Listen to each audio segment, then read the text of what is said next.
Hello friends, आज हम पढ़ेंगे टेक्सटाइल सब्जेक्ट का चैप्टर फिनिशेज या परिसज्जा। तो वीडियो को लास्ट तक देखें, वीडियो को लाइक करना और चैनल को सब्सक्राइब करना ना भूलें, जिससे मेरे चैनल की सारी अपडेट आपको मिलती रहे। और डिस्क्रिप्शन बॉक्स में जाके आप प्लेलिस्ट भी चेक कर सकते हैं। तो चलिए स्टार्ट करते हैं आज का टॉपिक फिनिशेज या परिसज्जा। तो फिनिशेज या परिसज्जा, यहाँ पर हम किससे संबंधित बात कर रहे हैं? वस्त्र से संबंधित, कि वस्त्रों पर कौन कौन सी हम लोग फिनिशेज देते हैं या कौन कौन सी परिसज्जा हम लोग वस्त्रों पर करते हैं।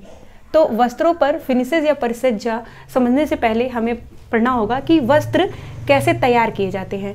तो वह वस्त्र जो होते हैं, जो रेशे होते हैं और जो धागे होते हैं, रेशे या धागे जो होते हैं उनको बुनकर जो है वस्त्र तैयार होते हैं।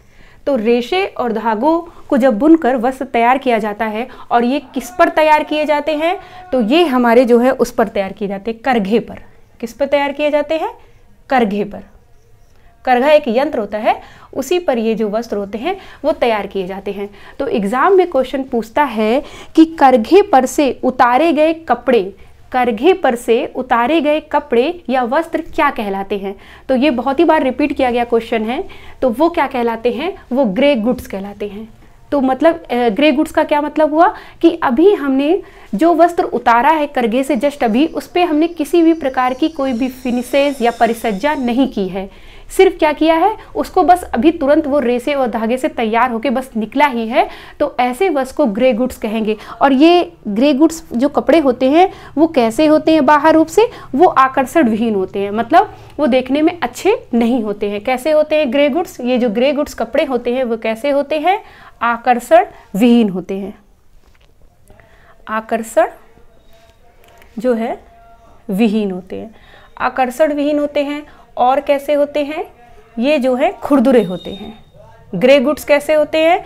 ग्रे गुड्स कपड़े जो होते हैं वो खुरदुरे होते हैं, ठीक है। और साथ में कैसे होते हैं? इनमें जो है क्या होता है? टेढ़े मेढ़े होते हैं, कह सकते हैं ये टेढ़े मेढ़े होते हैं। टेढ़े मेढ़े हो गए। और इस पे क्या होता है? तेल का दाग लगा रहता है, तेल के दाग धब्बे लगे रहते हैं, तेल के दाग धब्बे लगे रह गए, ठीक है। या काले कलर के कोई दाग धब्बा लगा है, क्यों लगा हुआ है? काले दाग धब्बे लगे हुए हैं, दाग धब्बे लगे रहते हैं। तो ये कैसे होते हैं? पहला तो ग्रे गुड्स जो कपड़े होते हैं उनमें कोई आकर्षण नहीं होता है, वो छूने पे कैसे लगते हैं? छूने पे खुरदुरे लगते हैं। और साथ में कैसे होते हैं? गंदे होते हैं। गंदे, यहाँ पर गंदे भी डाल लीजिए कि गंदे होते हैं। गंदे क्यों होते हैं? क्योंकि अभी बस निकले हैं करघे से और इन पे हम लोग ने कोई भी प्रकार की फिनिशेज नहीं की है या परिसज्जा नहीं की है। तो ग्रे गुड्स कपड़े जो होते हैं उनकी ये सारी विशेषताएं होती हैं कि उनमें ये सारी क्वालिटी होती है। तो ऐसे कपड़े जो सिर्फ करघे से भी उतारे गए हैं, जिनमें किसी भी प्रकार की हमने फिनिशेज या परिसज्जा नहीं दी हुई है, तो ऐसे कपड़े जो है ग्रे गुड्स कहलाते हैं। अगर एग्जाम में आपसे पूछता है कि ग्रे गुड्स क्या है, तो बस वो अभी उसमें किसी भी प्रकार की परिसज्जा नहीं की गई है। फिर सेकंड क्वेश्चन ये बन सकता है कि फिनिशेज जो है कंज्यूम्स गुड्स क्या होते हैं? इसका मतलब होता है कि तैयार माल। इसे हिंदी में क्या कहते हैं? इसे हिंदी में कहते हैं तैयार माल। तो तैयार माल क्या कहलाता है? तैयार माल का मतलब ही हो गया कि जो कपड़ा है वो पूरी तरीके से रेडी है, पूरी तरीके से रेडी है और अब हम उसे मार्केट में सेल कर सकते हैं। तो उसमें क्या होगा कि जो वस्त्र होंगे उनमें जो है सभी प्रकार की फिनिशेज या परिसज्जा हम लोग दे चुके होंगे, वो पूरी तरीके से तैयार माल है। अब उसे हम लोग मार्केट में अगर सेल करेंगे तो मार्केट में उसकी ज़्यादा डिमांड भी होगी और लोग उसे पसंद भी ज़्यादा करेंगे। तो जो फिनिश्ड कंज्यूम गुड्स हो गया, उसी ग्रे गुड्स का ही जस्ट अपोजिट होता है फिनिश्ड कंज्यूम्स गुड। तो ग्रे गुड्स जो यहाँ पर आकर्षण विहीन है तो वो आकर्षण युक्त होता है। यहाँ पर खुरदरा है तो ये फिनिश्ड वाला कैसा होगा? ये सॉफ्ट होगा। ये टेढ़े मेढ़े हैं तो इनका आकार जो है संतुलित होता है, मतलब बराबर शेप में होता है, कहीं छोटा बड़ा नहीं होता है। इसमें तेल दाग धब्बे सब लगे रहते हैं ग्रे गुड्स में। तो इसमें क्या होगा कि ये चमकदार होगा, बढ़िया होगा, सफ़ेद होगा, इसमें कोई दाग धब्बे नहीं होंगे। तो ग्रे गुड्स का ही जस्ट अपोजिट फिनिश्ड कंज्यूम्स जो होता है फिनिशेज कंज्यूम्स गुड्स हो जाएंगे। तो यहाँ पर आपका जो है ये दोनों, यहाँ पे दोनों को हम लोग ने समझ लिया कि फिनिशेज जो है कंज्यूम्स गुड्स क्या होते हैं, और दूसरा हम लोग समझ लिए कि ग्रे गुड्स क्या होता है। अब तीसरा हम लोग ये समझेंगे कि कन्वर्जन क्या होता है। तो कन्वर्जन का मतलब हिंदी में होता है रूप परिवर्तन। क्या होता है? रूप परिवर्तन करना। अब हम लोग रूप किसका परिवर्तन यहाँ पे कर रहे हैं? रूप परिवर्तन होगा, रूप परिवर्तन जो होगा वो वस्त्र का होगा। तो वस्त्र का रूप परिवर्तन कैसे होगा कि जो भी परिसज्जा है वो इसमें हम लोग यूज करेंगे। और क्यों यूज करेंगे? जिससे कि हमारा जो वस्त्र है वो सुंदर बने और क्या करे कि जो भी दोष हैं उनको दूर करे। तो कपड़ों में कन्वर्जन या कपड़ों जो वस्त्र होते हैं उनका हम लोग रूप परिवर्तन करते हैं। रूप परिवर्तन इसलिए करते हैं कि जो भी कपड़े के दोष होते हैं, ये जो दोष होते हैं ना, उनको दूर करने के लिए हम लोग कपड़ों के या वस्त्र के रूप में परिवर्तन करते हैं, या रूप में हम लोग क्या करते हैं? कन्वर्जन करते हैं। किस में कन्वर्जन कर रहे हैं? कपड़े या वस्त्र में। क्यों कर रहे हैं? कि जो उसको सुंदर बनाने के लिए और उसमें तरह तरह की फिनिशेज या परिसज्जा करने के लिए हम लोग कपड़े के रूप में परिवर्तन करते हैं, जिससे कि जो कपड़ा है वो आकर्षण युक्त लगे और कैसा लगे, जैसे कि वो जो है उसमें जो भी दोष है वो दूर हो सके। नेक्स्ट है एंटी बैक्टीरियल फिनिशेज। तो एंटी बैक्टीरियल फिनिशेज हम लोग क्यों देते हैं? तो ये हम लोग जो है संक्रमण की जो संभावनाएं होती हैं उसको कम करने के लिए हम लोग एंटी बैक्टीरियल फिनिशेज जो है देते हैं। इसका मतलब ये है कि जो हेल्थ है, हेल्थ की सेफ्टी के लिए, हेल्थ की जो है वो सेफ्टी के लिए, किसके लिए? हेल्थ की, या हम कह सकते हैं हेल्थ के लिए, मतलब हमारे, तो यहाँ पर जो हेल्थ है और सेफ्टी के लिए जो है क्या दी जाती है? एंटी बैक्टीरियल फिनिशेज हमारे वस्त्रों में दी जाती है। इसी प्रकार जो है फायर रिटार्डेंट जो है फिनिशेस कब दी जाती है? ये अग्नि से सुरक्षा के लिए या अग्नि से बचाव के लिए कौन सी दी जाती है फिनिशेस? अग्नि विमंदन दी जाती है। तो एग्जाम में पूछा जा सकता है कि अग्नि से बचाव के लिए किस प्रकार की वस्त्रों पर फिनिशेस दी जाती है? तो वो दी जाती है फायर रिटार्डेंट या अग्नि विमंदन। और इसी प्रकार से पूछा जा सकता है कि जो जीवाणु होते हैं या बैक्टीरिया हैं उनसे जो है सेफ्टी के लिए या जो है स्वास्थ्य के लिए या सुरक्षा के लिए किस प्रकार की जो है फिनिशेस दी जाती है? तो स्वास्थ्य व सुरक्षा के लिए या हेल्थ या सेफ्टी के लिए एंटी बैक्टीरियल फिनिशेस जो होता है दी जाती है। फिर नेक्स्ट क्वेश्चन पूछ सकता है आपसे एग्जाम में कि फंडामेंटल या आधारभूत फिनिशेस क्या होती हैं?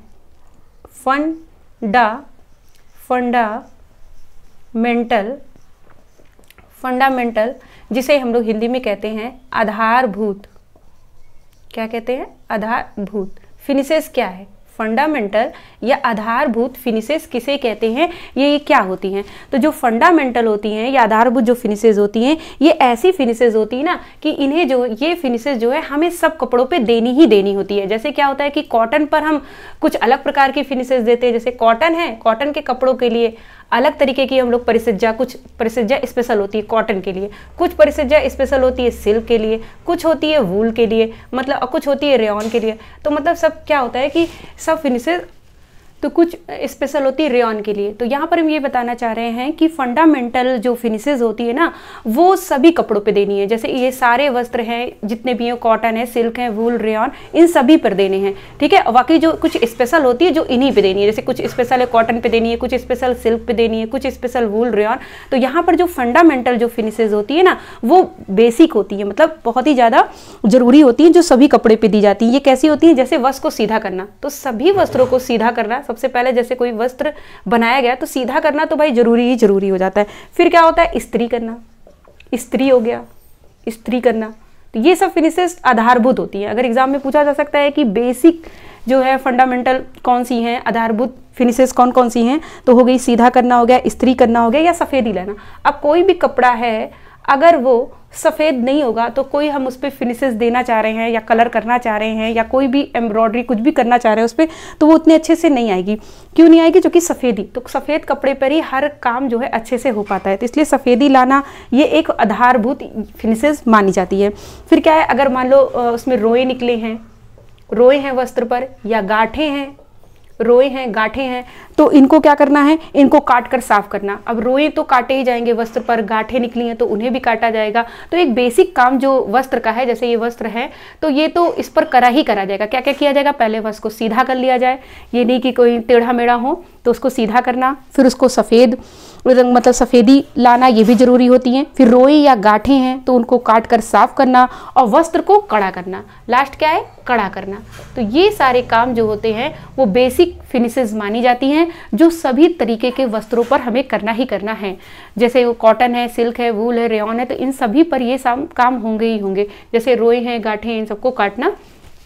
फिर जो है जो जो परिसज्जाएं हम लोग वस्त्रों पर देते हैं वहाँ पर यहाँ पर जो है उन्हीं के नाम लिखे हैं। जैसे कि हम लोग क्या क्या देते हैं वस्त्र पे परिसज्जा, सिंजिंग देते हैं, दूसरी क्या है सेयरिंग एंड ब्रशिंग करते हैं, स्काउरिंग हो गया, फोर्थ है ब्लीचिंग। इस टाइप की बहुत सारी परिसज्जाएं हैं जो हम लोग वस्त्रों पर देते हैं। तो हम लोग एक एक करके इनके बारे में समझेंगे कि सिंजिंग क्या है, सेयरिंग एंड ब्रशिंग क्या है, स्काउरिंग क्या है या ब्लीचिंग क्या है। तो सबसे पहले एग्जाम में जो क्वेश्चन बनता है वो पहला तो यही से पूछ लेता है कि ये बताइए कि इसमें से कोई भी नाम दे देगा। फिर आपसे पूछेगा कि जो फिनिशेस है ये जो है ये मैकेनिकल है कि केमिकल है, ठीक है।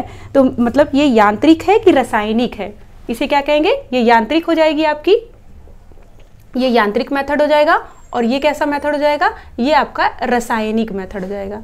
ये कैसा मेथड हो जाएगा, रासायनिक। तो सबसे पहला क्वेश्चन आपसे यही पूछ लेता है कि जो की जो प्रक्रिया कि जो सिंजिंग की प्रक्रिया है या जो हम लोग परिसज्जा दे रहे हैं सिंजिंग की, वो यांत्रिक है कि रासायनिक है। तो अगर आप इनके बारे में अच्छे से नहीं पढ़े होंगे कि सिंजिंग क्या है तो आप नहीं समझ पाएंगे कि इसमें यंत्र का यूज़ हुआ था कि किसी रसायन का यूज़ हुआ था। इसलिए हम लोग समझते हैं कि सिंजिंग होता क्या है।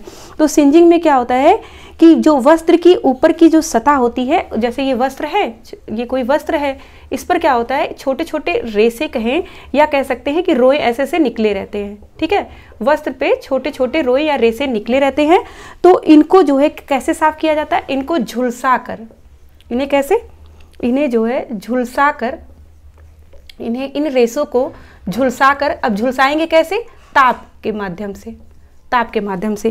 ताप कैसे देंगे, ताप हम लोग देते हैं, तांबे का एक रोलर आता है, तांबे का रोलर आता है और वो कैसे गर्म होता है, वो वाष्प से गर्म, मतलब वाष्प से गर्म तांबे के रोलर के द्वारा हम लोग इस जो रेसे होते हैं या जो ये यहाँ पर जो है रोए निकले होते हैं उनको झुलसाते हैं, ठीक है। तो झुलसा के क्या करते हैं कि जो उठे रहते हैं ऐसे ऐसे करके उठे रहते हैं, तो जब ये ताप के प्रभाव में आते हैं ना तो ये सारे बैठ जाते हैं, ठीक है। ये सारे क्या होते हैं, चिकने सही से हो जाते हैं। तो जो हमारा वस्त्र होता है वो सही हो जाता है कि जो रोए निकले रहते हैं वो बैठ जाते हैं। तो कैसे बैठ रहे हैं, ये क्या हो रहा है, तांबे के रोलर के द्वारा जो है ये किया जाता है। तो इसमें सब पहला स्टेप ये रहता है कि जो हमारा वस्त्र होता है, जैसे ये हमारा वस्त्र है तो इस पर कुछ रोए खड़े होंगे और कुछ रोए बैठे होंगे। जरूरी थोड़ा ना है कि उस टाइम पे सारे रोए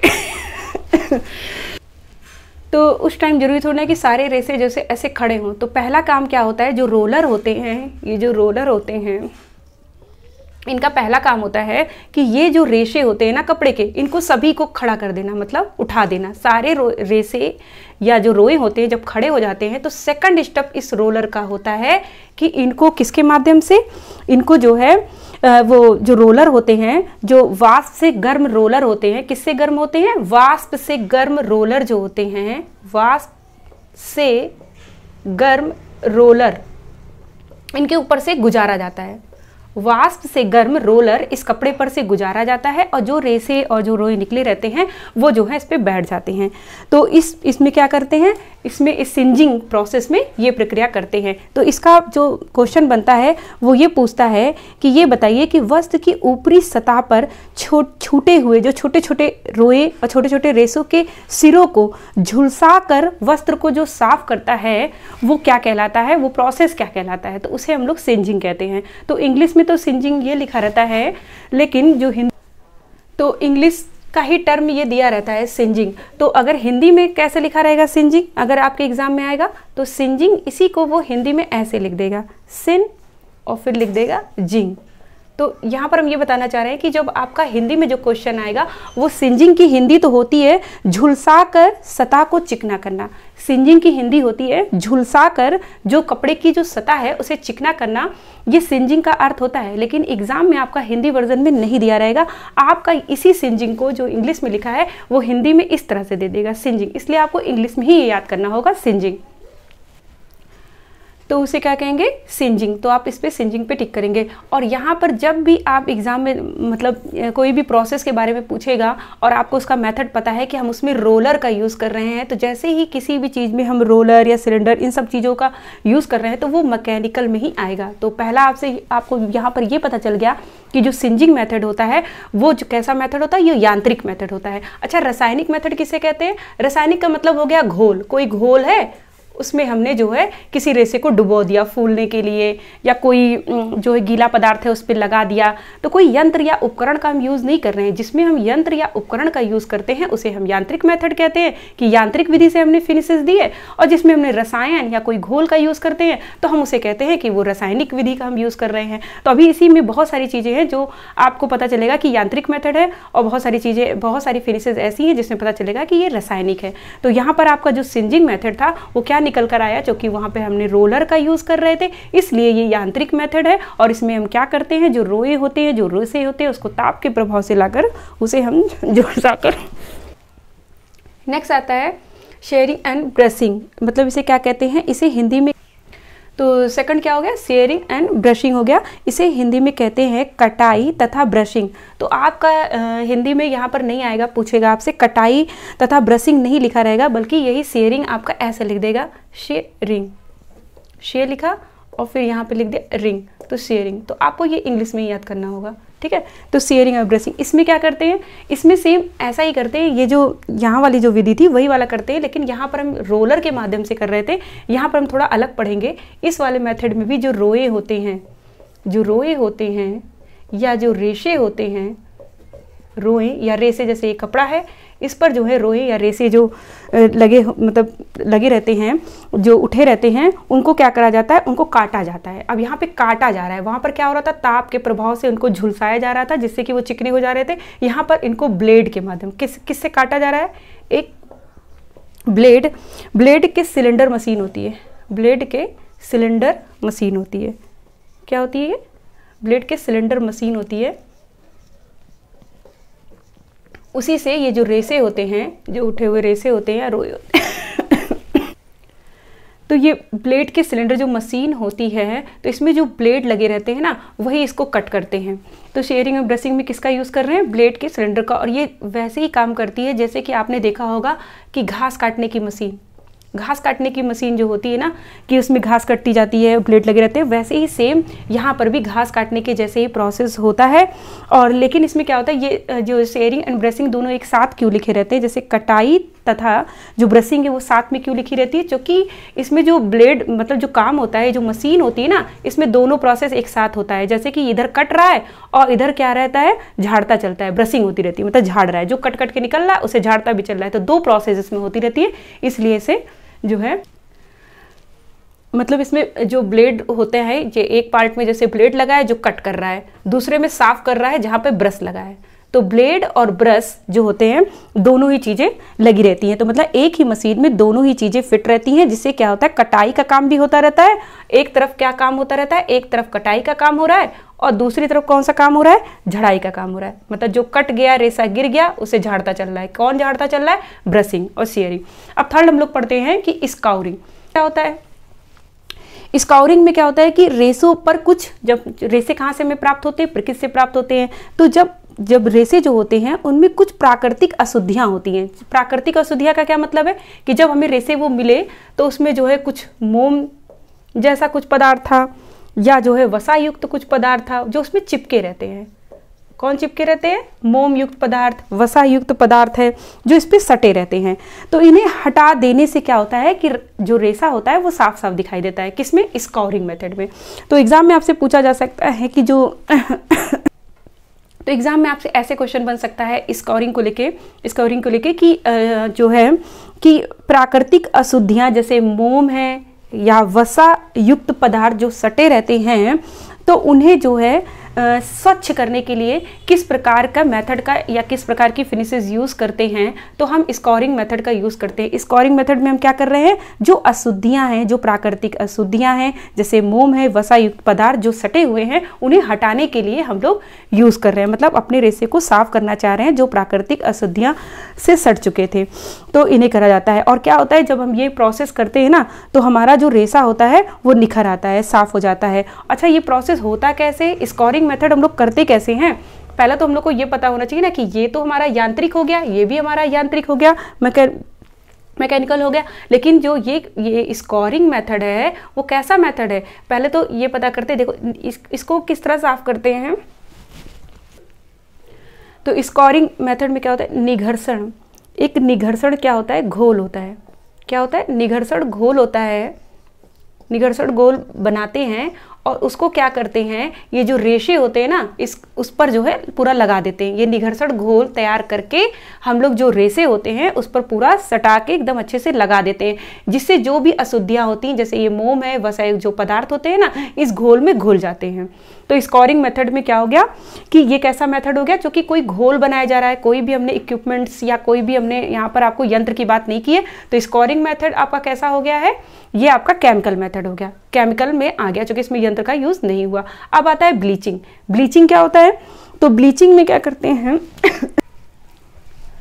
तो नेक्स्ट है ब्लीच। तो ब्लीच का यूज़ हम लोग कहाँ पर करते हैं, ब्लीच का यूज़ हम लोग किस प्रकार के वस्त्रों पे करते हैं।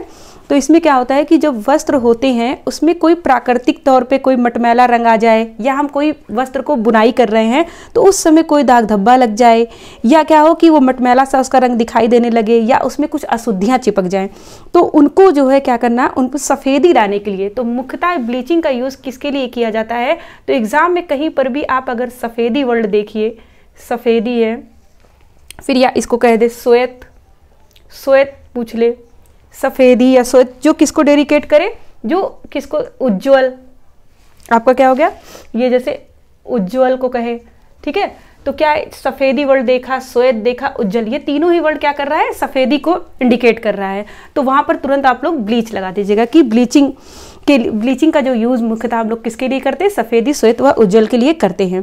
फिर यहाँ पर क्या है कि ये कैसा मेथड हो गया, तो ये आपका यंत्र का कोई यूज़ इसमें होता ही नहीं है। ब्लीच पाउडर आता है, सभी को पता है, वो डाला जाता है, तो यहाँ पर ये यंत्र वाला मेथड नहीं हुआ। ये कैसा मेथड हो गया, तो मेथड कौन सा हो गया, तो ये रासायनिक मेथड हो गया, ठीक है। और फिर यहाँ पर ये पूछता है कि अच्छा ये जो ब्लीच है इसके जो है ये आप ऑक्सीडाइजिंग एजेंट कहाँ पर यूज़ होता है, तो ऑक्सीडाइजेंट जो एजेंट होता है वो सूती कपड़ों पे यूज़ होता है, और किस पर होता है, और लिनन कपड़ों पर। जो प्राकृतिक जो होते हैं फाइबर्स होते हैं, जिसे हम लोग कहते हैं नेचुरल फाइबर्स, कॉटन व लिनन पर कौन से एजेंट का यूज़ होता है, तो ये ऑक्सीडाइजिंग जो एजेंट होता है उसका यूज़ होता है। अब एग्जाम में पूछा कि ऑक्सीडाइजिंग एजेंट का यूज़ हम लोग किस पे करते हैं, सूती और लिनन पे तो करते ही हैं, लेकिन इनका नाम बताइए कौन कौन होते हैं। तो वो होते हैं क्लोरीनेटेड चूना, और दूसरा होता है हाइपोक्लोरिक एसिड। तो एग्जाम में आपका ऐसे भी आ सकता है कि क्लोरीनेटेड चूना का यूज़ हम किस पर करते हैं, या एग्जाम में ऐसे पूछ सकता है कि हाइपोक्लोरिक एसिड का यूज़ कहाँ कर सकते हैं। तो सूती या लिनन के जो वस्त्र होते हैं, या सूती लिनन नहीं दिया, आपको सीधे कह दिया कि प्राकृतिक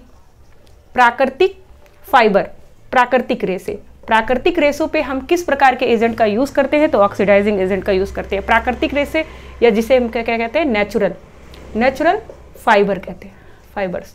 तो नेचुरल फाइबर्स पे किसका यूज़ करते हैं, ऑक्सीडाइजिंग एजेंट का यूज़ करते हैं। और ऑक्सीडाइजिंग जो एजेंट होते हैं वो कौन होते हैं, क्लोरीनेटेड चूना और हाइपोक्लोरिक एसिड होते हैं। अब सेकंड आप पूछेगा कि इसका यूज़ कहाँ करते हैं, डीऑक्सीडाइजर, चाहे हम डीऑक्सीडाइजर कहें, चाहे हम रिडक्टिंग एजेंट कहें, और रिडक्टिंग एजेंट को ही हिंदी में क्या कहते हैं, अपचयन कर्मक कहते हैं।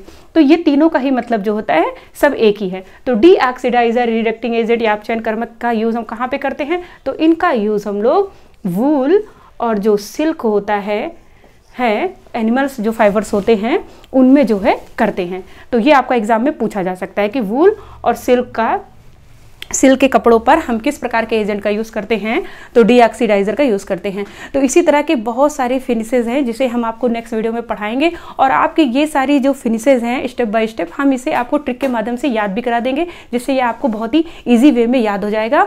तो और वीडियो को लाइक करना और चैनल को सब्सक्राइब करना ना भूलें, जिससे मेरे चैनल की सारी अपडेट आपको मिलती रहे। Thank you. और डिस्क्रिप्शन बॉक्स में जाके आप प्लेलिस्ट भी चेक कर सकते हैं। Thank you.